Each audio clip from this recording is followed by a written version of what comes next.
तू जय गंगा मैया मेरी, तेरी कितनी निर्मल धार। एक बूंद अचुमन करे तो पाप होए सब छार। पाप होए सब छार, बड़े बड़े पापी तारे।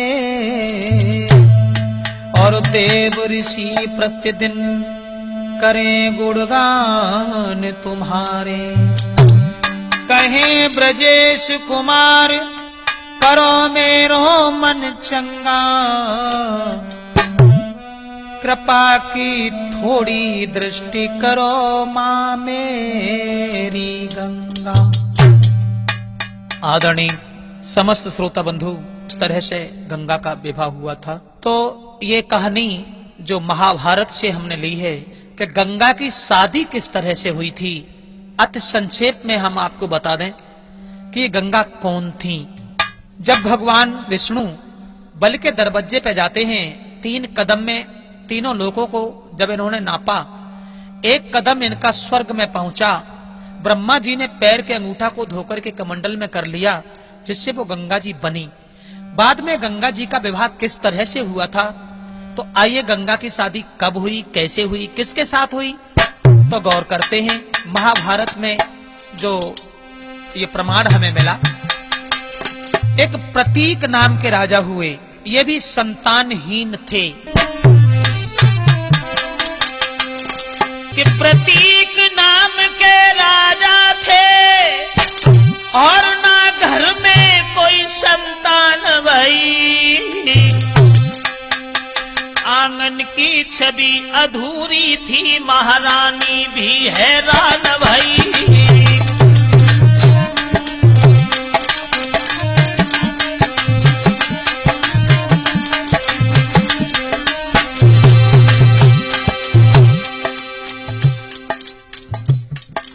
प्रतीक नाम के जो राजा थे,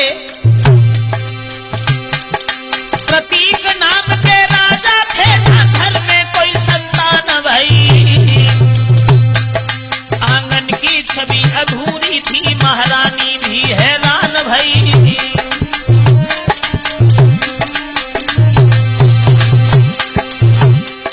क्या लीला है नारायण की, क्या लीला है नारायण की, सब सुख किसी को न देता है।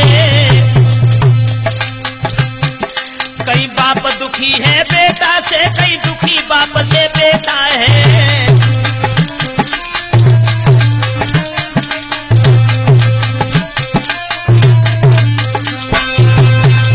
यानी सब सुख भगवान किसी को नहीं देता। कोई किसी बात से पीड़ित है, कोई किसी बात से पीड़ित है।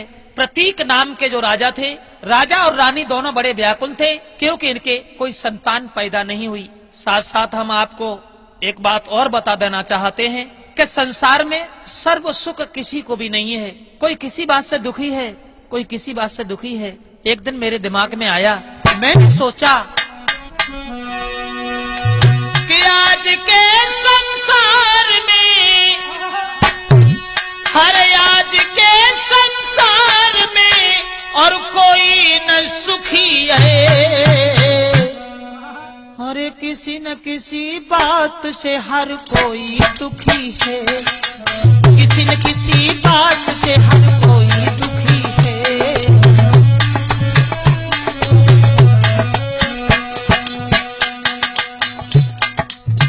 जरा गौर करें, थोड़ी सामाजिक बात कह रहा हूं कि किसी न किसी बात से हर कोई दुखी है। सर्व सुख भगवान ने किसी को नहीं दिया। कोई किसी बात से दुखी है तो कोई किसी चीज से दुखी है। किसी के लड़का नहीं है तो इसलिए दुखी है, किसी के लड़का है तो वो लड़का से ही दुखी है। किसी के पास भोजन है तो भूख नहीं है, किसी के पास भूख है तो भोजन नहीं है।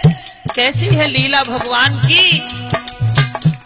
कोई दुखी संतान को कोई संतान से, कोई दुखी संतान को कोई संतान से, कोई दुखी अपमान से कोई सम्मान से।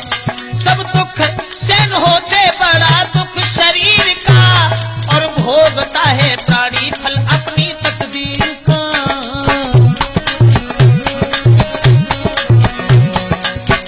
सब दुख सहन हो जाते हैं, सबसे बड़ा दुख होता है शरीर का दुख, क्योंकि गोस्वामी तुलसीदास भी कहते हैं कि पहलो सुख निरोगी काया। अगर शरीर में कोई कष्ट है, कोई मुसीबत है, कोई बीमारी है, कोई परेशानी है, तो इससे बड़ा दुख दुनिया में कोई नहीं है।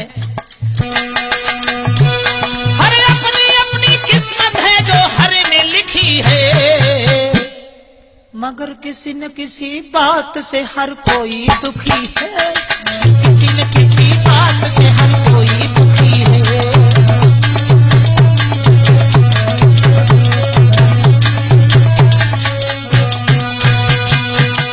अंत में आ जाइए, उसी जगह गौर करते हैं कि जिस समय महाराज प्रतीक और इनकी अर्धांगिनी पुत्र न होने के कारण दुखी हो जाते हैं, तो मन में सोचते हैं अब भगवान की ही शरण में जाना चाहिए। और एक बात का ध्यान और रखना, जब दुनिया में कोई अपना दिखाई नहीं देता है, जिस डाली को प्राणी पकड़ता है वो डाली टूट जाती है, जिस दरवाजे की ओर देखता है वो बंद नजर आता है, तब अंत में भगवान का ध्यान आता है।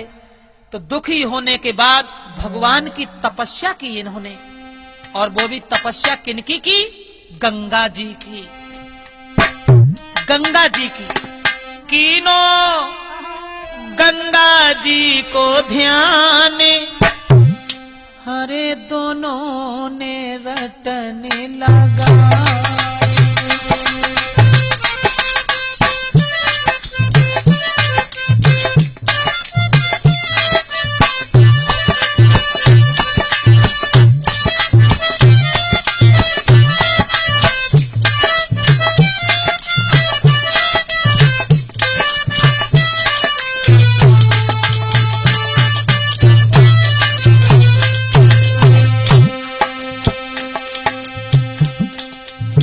गंगा जी का भजन करते हैं, गंगा जी की तपस्या करते हैं, और उस तपस्या में दीनी तन की खबर विसारी।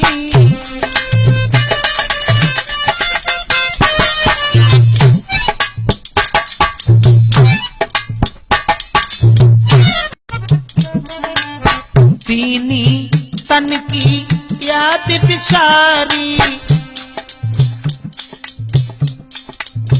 पाप करे हमने क्या भारी।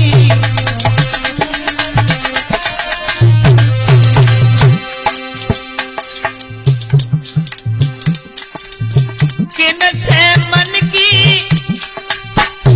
हरे कथा कहूं सारी, मेरे भाई न कोई संतान, हाय दोनों ने रट लगाई।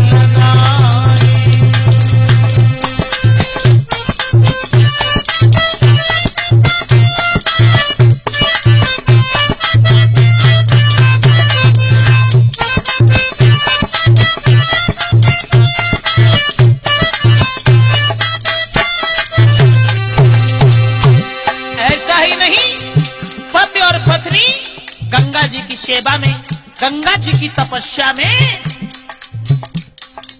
हाय बरसे सी बीत गई मन में, हाय बरसे सी बीत गई बन में, गंगा जी के सिर्फ भजन में।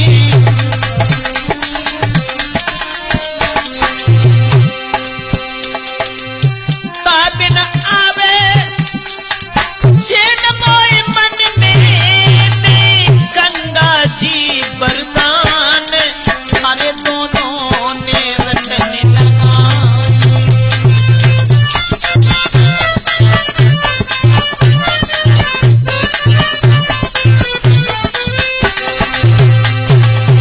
देखिए विधि का विधान, जब गंगा जी की तपस्या में पति और पत्नी दोनों लीन हैं, अंत में भक्ति के अंदर कितनी बड़ी शक्ति होती है, कितनी बड़ी तासीर हुआ करती है।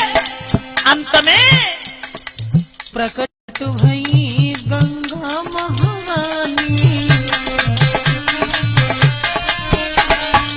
प्रकट भई गंगा महातारी, और राजा सो गिरायु चारी।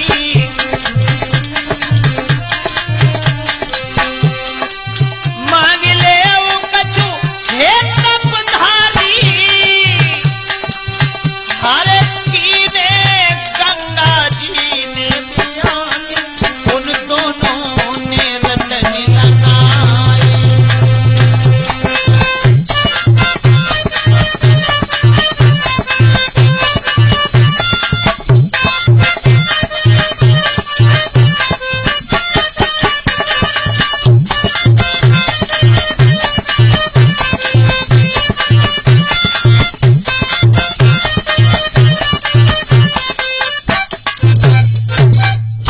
जिस समय गंगा सामने पहुंचती हैं और कहती हैं हम तुम्हारी भक्ति से बड़े मगन हैं और तुम्हारे इस त्याग को निहार करके हम खुश हैं, आप हमसे कुछ मांग लीजिए। तो पति और पत्नी गंगा जी से अनुरोध करते हैं हाथ जोड़ करके और कहते हैं मैं केवल तुमसे ये मांगने आया हूँ कि मेरे घर में पुत्र पैदा हो जाए, कुछ और भी कहना चाहता हूँ। गंगा जी कहने लगी हे महाराज प्रतीक, निसंकोच कहो क्या कहना है तो हमको। जवाब दिया मैं केवल ये कहना चाहता हूँ मेरे पुत्र पैदा हो और आप हमारे पुत्र की पत्नी बने, बस इसके अलावा हमें कुछ भी नहीं चाहिए।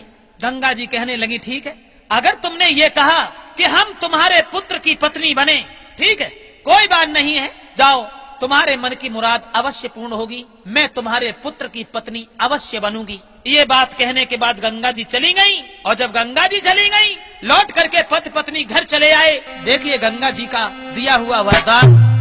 अंत में वृद्धापन में आंगन में भोए कयो तारी,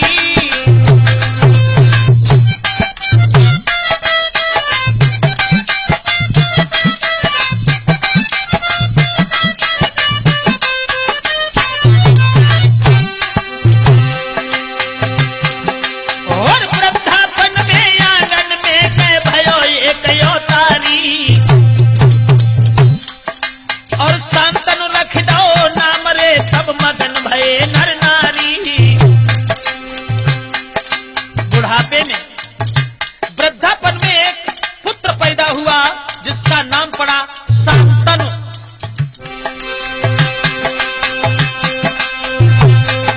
महाराज भूप को छाई खुशी महान, ए बदी बधाई द्वारे फेंके लुटवायो यतिदान। ऐसी गंगा जी की महर लला जब श्यानो हुई आयो, ऐसी गंगा जी की महर लला जब श्यानो हुई आयो।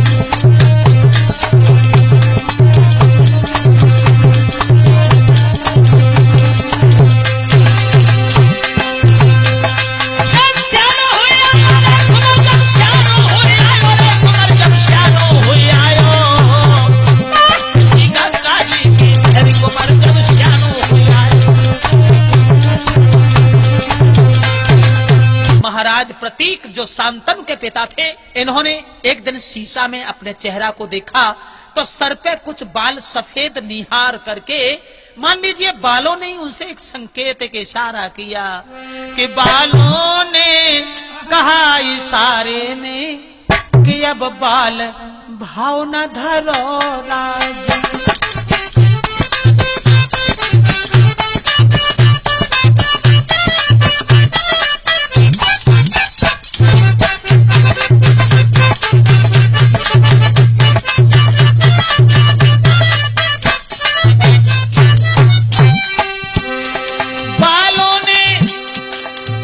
जो कुछ सफेद बाल थे, लगता था कि बालों ने ही संकेत किया उनसे। बालों ने कहा इशारे में, अब बाल भाव न धरो राजन, है बाल बाल के साथ काल, बालन को ख्याल करो राजन।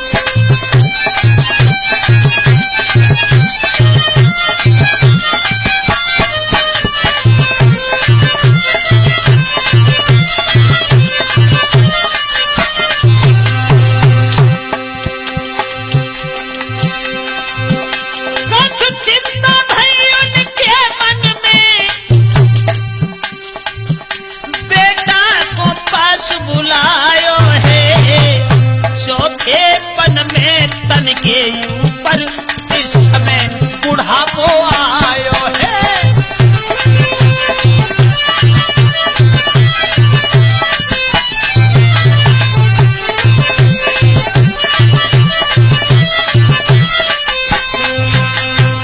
देखिए परमेश्वर की गति।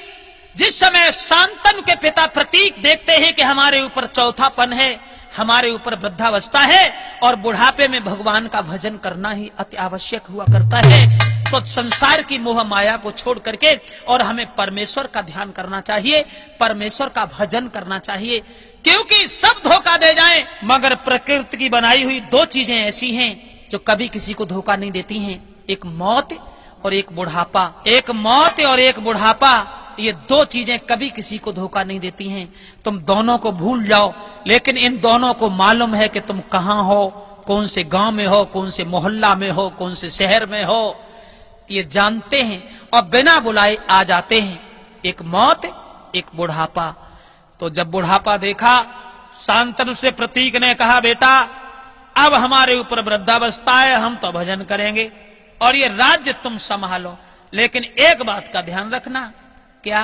तो शांतनु से बोले, सुनो, तुम्हारी अभी शादी नहीं हुई है, लेकिन मेरे लाल जब तुम जंगल में जाओगे तो वन में सुंदर सी मिलेगी सुकुमारी है, कोई बनेगी नारी तुम्हारी है कोई।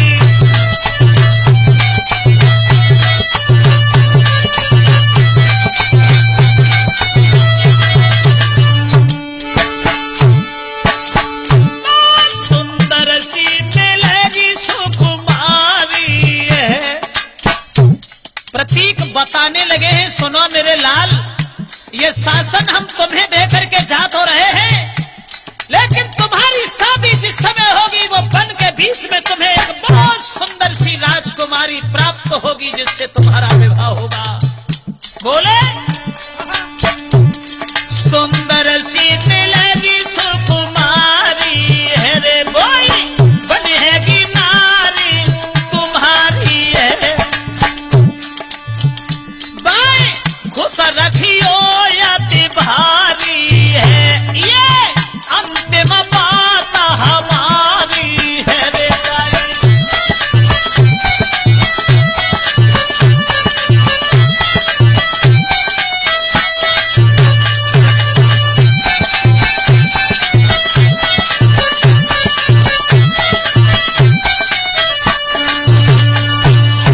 सुनो मेरे पुत्र, जंगल के बीच में तुम्हें एक बहुत सुंदर लड़की मिलेगी और तुम उसी से शादी कर लेना, लेकिन उसे बड़ी प्यार से रखना।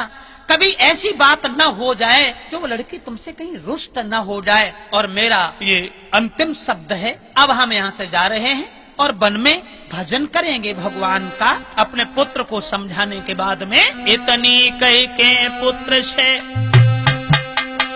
चल दीने नरपाल, गयो मुकुट निज हाथ में, चल दीने तत्काल। अपने पुत्र शांतनु के सर पे मुकुट उतार करके रख दिया। बेटा संभाल के रखना इस राज सिंहासन को, क्योंकि राजाओं के अंदर 14 दोष हुआ करते हैं और उन दोषों में मत फंस जाना, क्योंकि कारण कुछ और है। कारण ये है मेरे लाल, एक बात चलते चलते हम आपको और समझा दें कि राजा ये सोचा करते हैं कि जग में ऊंचा मेरा नाम नहीं।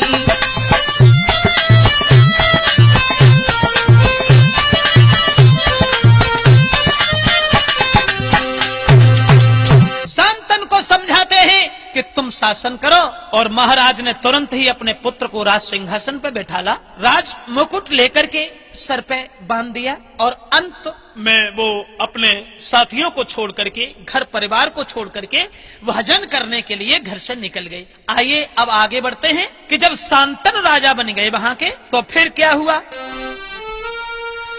आरे खेलन चले शिकार,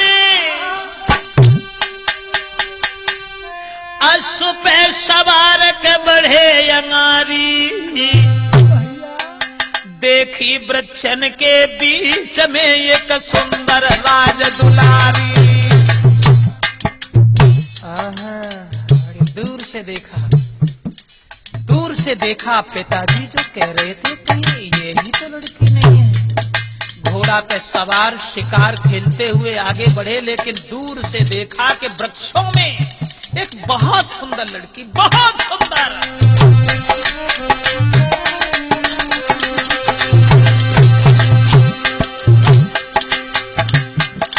अरे खेल में चले शिकार यश पे सवार, बढ़े अंगारी बढ़े अंगारी।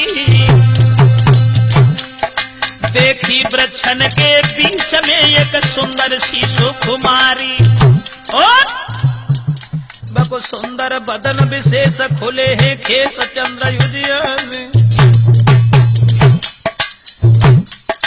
हाय देखत रह गए भूप याद विशाली।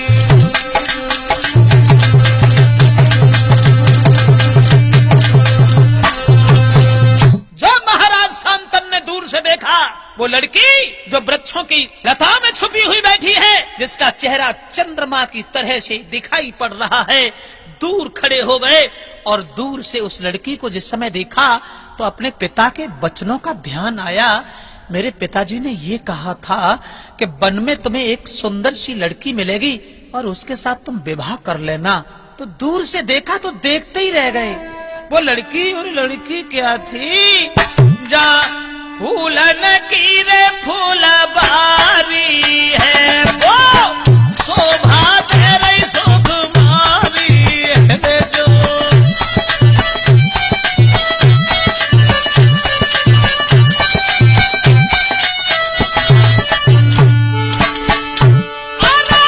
फूलन की रे फूलबारी है, शोभा तेरी राधा दुआरी है शोभा।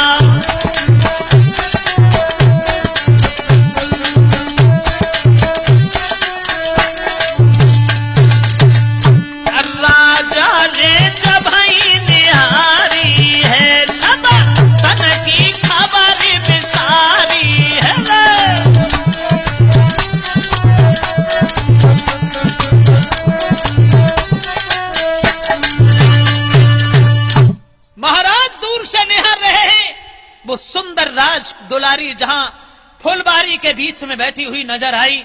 दूर से देखते रहे, खड़े रहे। बाद में ध्यान में आया, कहीं ऐसा तो नहीं है इसी से मेरा विवाह हो, कहीं ऐसा तो नहीं है यही मेरी पत्नी बने। और अगर मैंने इससे कुछ कहा, लेकिन एक बात का ध्यान और रखना, एक कवि कह रहा है, महाराज को ध्यान भी नहीं रहा उसके सौंदर्य को निहार करके कि हम खड़े कहाँ हैं।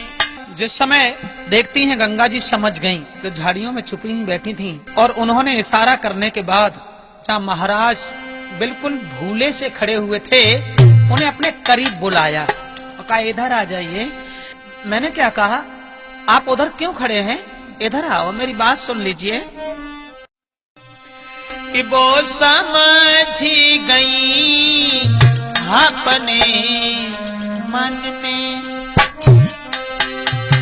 झटली ने पास बुलाई है।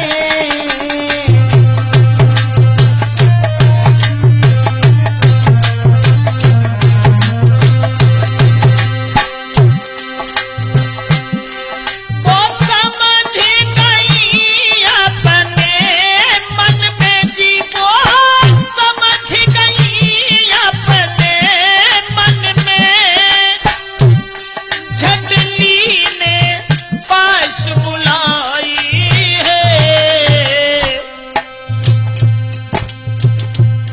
क्या चिंता मन में लगी भई, मुझसे सत्य कहो समझाई है।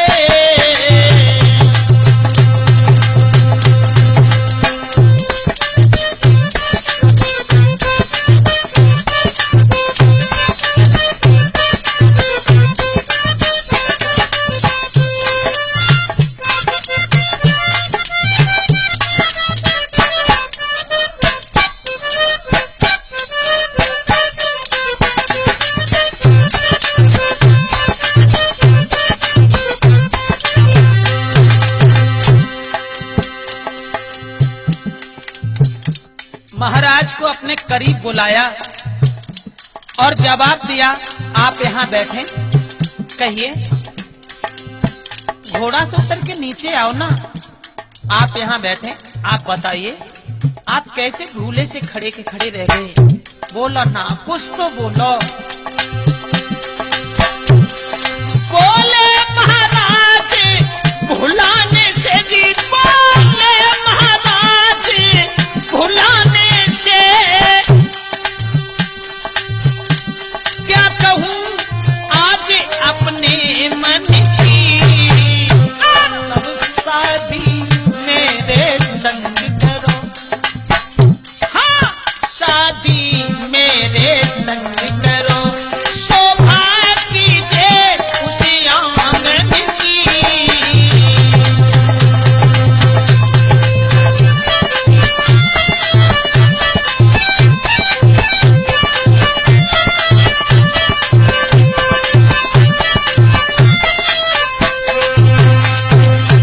जिस समय गंगा ने अपने करीब बुलाया और जवाब दिया, इधर आ जाइए, कहिए क्या बात है, आप कैसे खड़े के खड़े रह गए? शांतन घोड़ा से उतर के नीचे आए और जवाब दिया, हे देवी माफ करना, तुम्हें निहार करके हम सब कुछ भूल गए और हम तुमसे प्यार की भीख मांगते हैं, तुम मुझसे गंधर्व विवाह कर लो। किसे कहते हैं गंधर्व विवाह?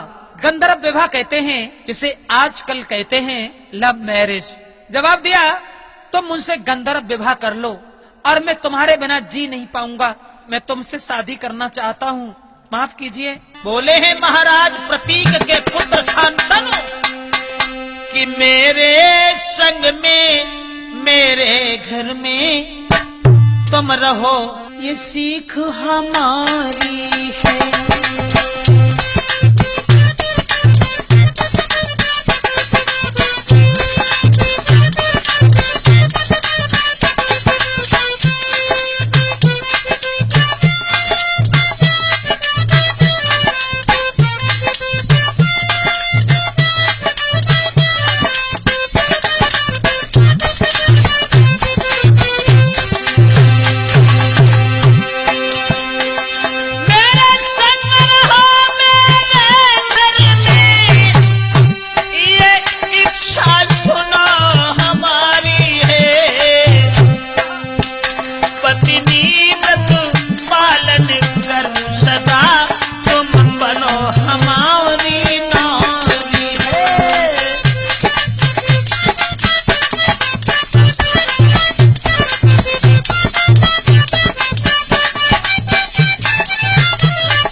जवाब दिया, तुम हमारी पत्नी बनो और तुम मुझसे शादी कर लो, क्योंकि हम तुम्हारे बिना जी नहीं सकते। तुम्हारे जैसी सुंदर स्त्री आज तक मैंने अपनी आंखों से नहीं देखी। मैं तुमसे केवल इतना ही कहना चाहता हूँ और मुझे कुछ भी नहीं चाहिए, तुम विवाह कर लो मुझसे और मेरे साथ रहो।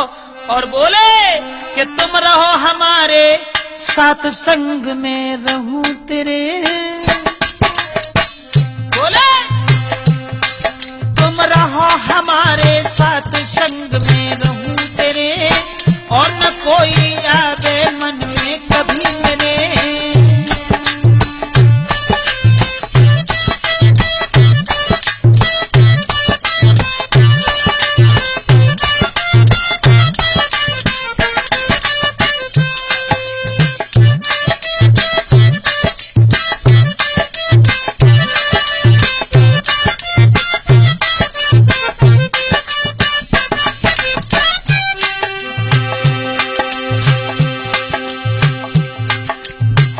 जवाब दिया, आप हमारे साथ रहें और हमें कुछ भी नहीं चाहिए, कुछ भी नहीं चाहिए।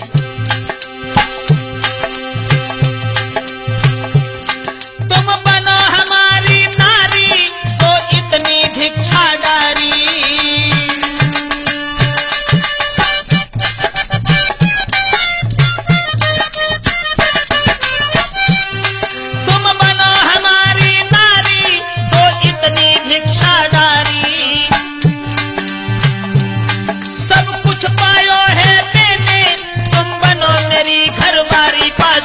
खड़ा मेरे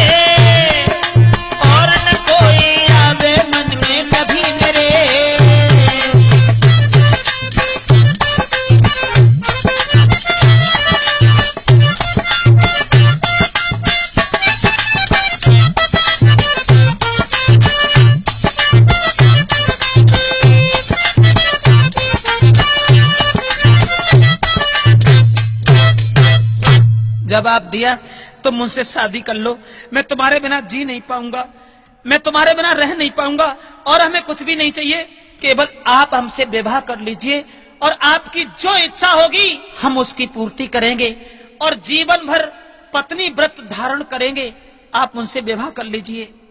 वो लड़की कहने लगी सुनो महाराज प्रतीक के पुत्र शांतनु, शादी तो हम कर लेंगे लेकिन शादी ऐसे नहीं करेंगे। कैसे होगी? एक मेरी शर्त है। क्या शर्त है? तो गंगा जी बोली हैं सुनो, अरे मैं शादी को तैयार, शर्त एक लगा हमारी है, देव तीन वचन महाराज वचन में नारी तुम्हारी है। गंगा जी ने उत्तर दिया है सुनो, हम तुमसे शादी करने के लिए तैयार हैं, लेकिन हम जो भी करेंगे उसमें तुम कभी मना नहीं करोगे। हम अच्छा करें चाहे बुरा करें, हम किसी को मारें चाहे जिंदा करें, किसी का अपमान करें चाहे सम्मान करें, चाहे किसी की भलाई करें चाहे बुराई करें, लेकिन आप बीच में बोलेंगे नहीं। खड़े खड़े देख के आ रहे हो? हाँ, बोलोगे नहीं।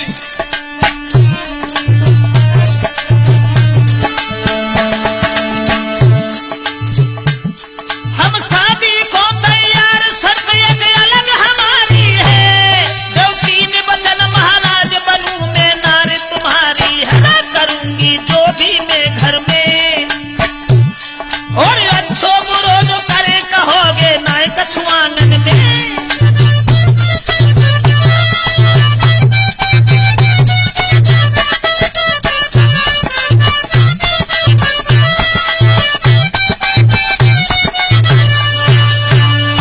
जवाब दिया है हम चाहे अच्छा करें चाहे गलत करें, लेकिन आप बीच में टोकेंगे नहीं, और अगर तुमने बीच में टोक दिया मैं उसी दिन तुम्हें छोड़ करके सदा सदा के लिए संसार से चली जाऊंगी और मैं बाद में तुम्हें कभी जीवन में दर्शन नहीं देंगे। महाराज प्यार में इतने अंधे हो गए, उस सूरत पे इतने बलिहार हो गए कि सब कुछ भूल गए। जवाब दिया ठीक है, मुझे मंजूर है, मुझे मंजूर है, तुम जो कहोगी हम उसके पीछे रहेंगे, तुम जो करोगी बस वही हम करेंगे, लेकिन तुम केवल मुझसे शादी कर लो, क्योंकि तुम बिना नहीं जी पाऊंगो रे, घर में भोजन खाऊंगो रे।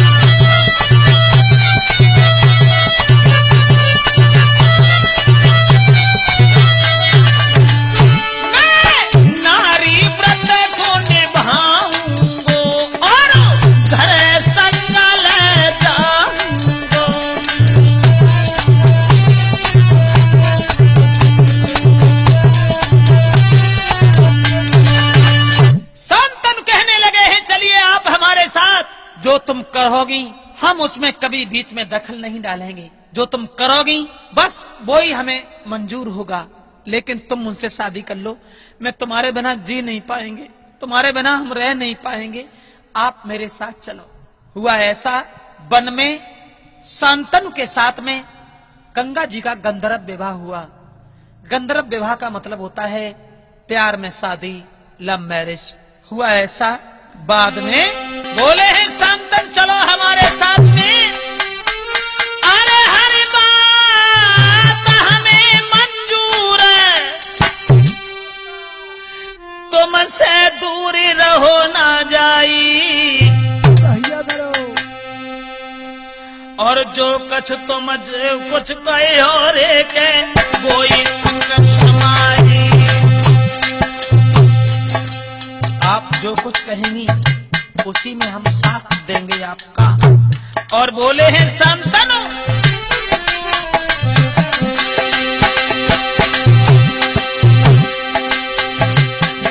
तुम चलो हमारे संग करो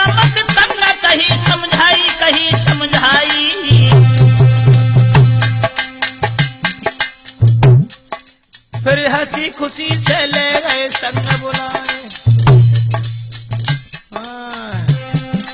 हाय हंसी खुशी से ले गए संग बुलाए।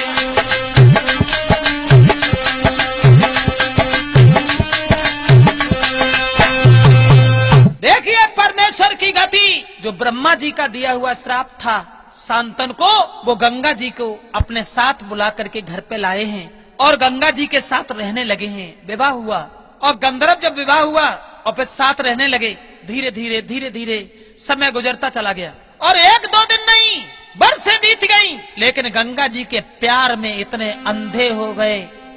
क्यों? माफ करें, अब हम थोड़ी पौराणिक बात करने के लिए जा रहे हैं। गंगा जी जब शादी करने के लिए आई थी तो वशिष्ठ ने जो श्राप दिया था 8 वसुओं को कि तुम्हें भूतल पे प्रकट होना पड़ेगा, तो उन 8 ने आकर के गंगा जी से अनुरोध किया है। तो गंगा जी ने ये कहा है, हे वसु तुम चिंता मत करो, हम जन्म लेते ही लेते तुम्हें जल में डाल देंगे और तुम्हें मार देंगे, श्राप से उद्धार तुम्हारा हो जाएगा। ये कहकर के गंगा जी आई थी। अब गंगा जी इधर जब रहने लगी हैं शांतनु के साथ में पत्नी बन करके,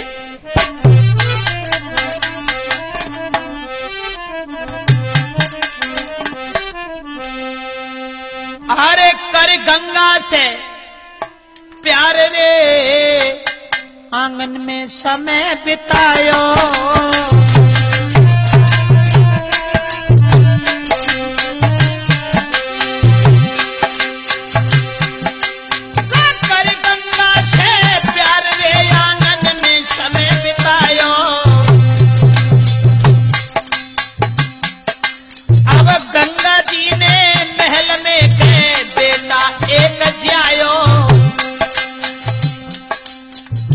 धीरे धीरे गंगा जी के गर्भ से पहले बालक का जन्म होता है और जब पहले बेटे का जन्म हुआ है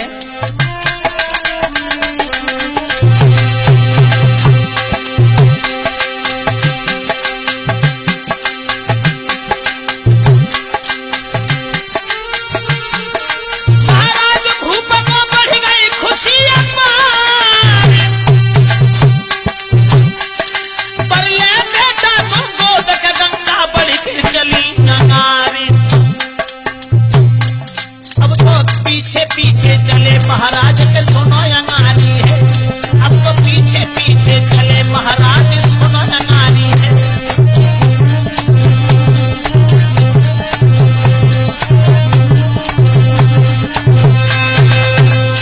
देखिए परमेश्वर की गति।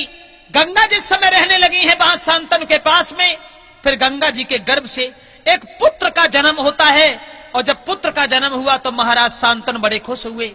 आंगन में बधाई बज रही है, औरतें नाच रही हैं, लेकिन उन औरतों को छोड़ करके गंगा जी ने उस मासूम बच्चे को उठाया और उठा करके धीरे धीरे चल पड़ी। और जब चल पड़ी तो शांतनु पीछे पीछे चले कि ये गंगा कहां जाएगी, ये क्या करेगी। धीरे धीरे बढ़ते चले गए। गंगा जी आगे आगे हैं, पुत्र को गोद में लिए हुए। शांतनु पीछे पीछे जा रहे हैं। बोलने के लायक नहीं है, क्योंकि अगर बोलेंगे उसी दिन गंगा छोड़ के चली जाएगी, इसलिए बोल नहीं रहे हैं, पीछे पीछे देख रहे हैं गंगा जी ने क्या किया। चलती चली गई, जहां गंगा की धार बह रही है वहां पहुंच गई। और वहां पहुंचने के बाद उन दिनों को मारू बहाई रे दादा, भूप गए थे पहलाई रे जाना।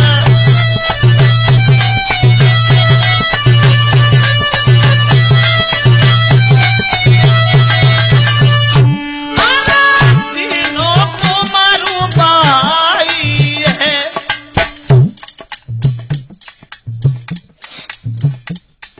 कैसी थी माँ की ममता, अरे वो ममता कहाँ रही।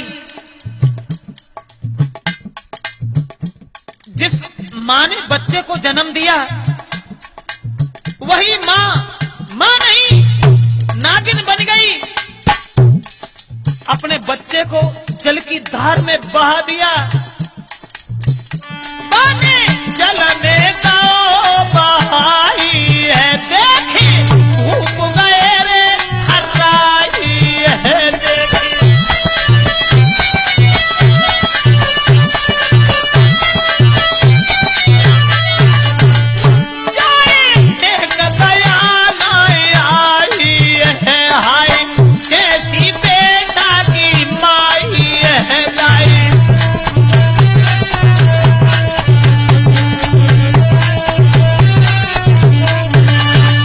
देखिए परमेश्वर की गति। घर में बधाई बज रही है, उस बधाई को छोड़ करके गंगा ने अपने पुत्र को उठाया और ले जा करके गंगा की धार में जल में बहा दिया। शांतनु खड़े दूर देखते रह गए। कैसी माँ है ये, कैसी माँ है जिस माँ ने अपने पुत्र को जल में बहा दिया, मार दिया। कहाँ अपने पुत्र को माँ आशीर्वाद दिया करती है, हजारों साल की उम्र देने की कामना किया करती है, लेकिन ये भी एक माँ है जिसने अपने पुत्र को अपने हाथों से मार दिया। मगर कुछ बोले कैसे? अगर हम कुछ बोलते हैं तो मेरी पत्नी मुझे छोड़ के चली जाएगी। चुपचाप चले आए, लौट आए घर पे। फिर एक ही नहीं, इसी तरह से गंगा जी ने एक एक कर माता ने मारे बेटा 7, एक नहीं 7 पुत्रों को जन्म दिया और 7 अपने हाथ से मार दिए। एक एक कर मात ने मारे बेटा 7, फिर भी शांतनु भूप ने छोड़ो नहीं साथ। वे औरत के प्यार में इतने पागल थे कि वो कुछ भी नहीं बोल सके। विधि का विधान कुछ और बना। 7 बेटा मार दिए और जब 7 पुत्रों को मार दिया, अंत में 8वें पुत्र का नंबर आया। तो महाभारत में जो हमें प्रमाण मिला, आइए गौर करते हैं।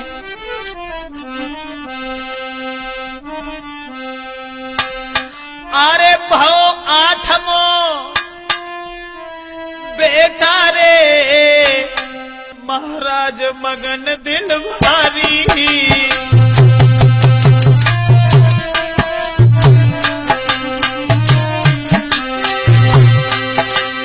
अरे भव 8वां बेटा रे महाराज मगन दिल भारी। माता निर्माता बन गई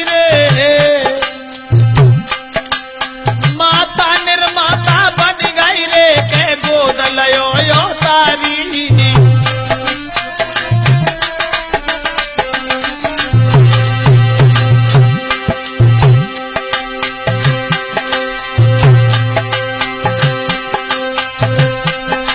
महाराज चल गई गंगा जी तत्काल, वो कथा देख के भूप शांतनु पीछ गए हाल। देखत जाए रे दूर से आज के जाए रही कानन प्यारी। देखत जाए रे अपनी दूर से जाए रही कानन प्यारी।